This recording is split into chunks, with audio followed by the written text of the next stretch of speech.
Hello and welcome to this very special interview on NDTV.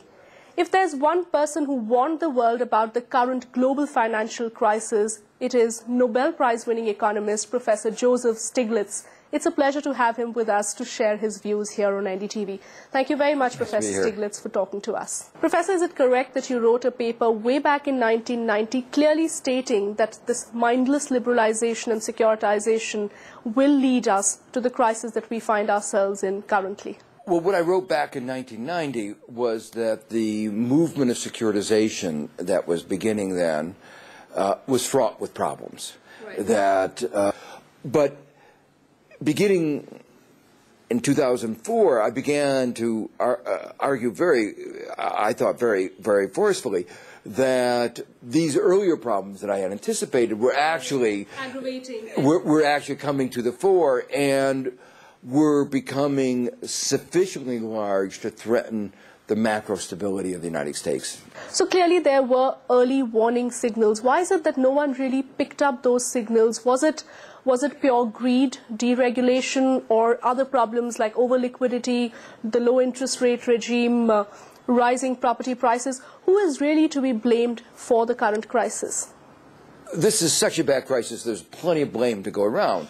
Obviously, a lot of greed.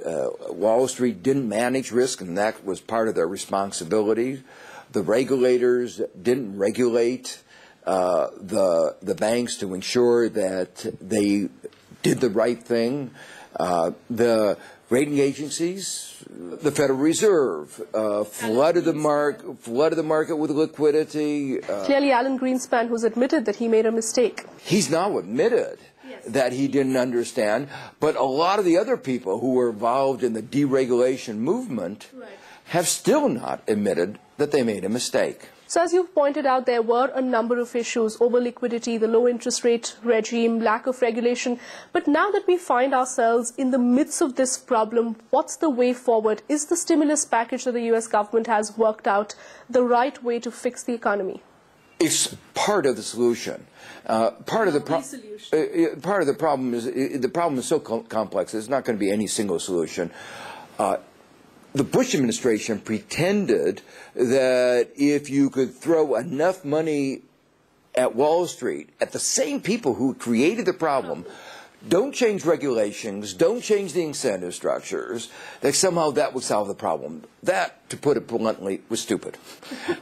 And it hasn't worked. And also this whole argument that why should the American taxpayers' money go towards bailing out those people who created the problem?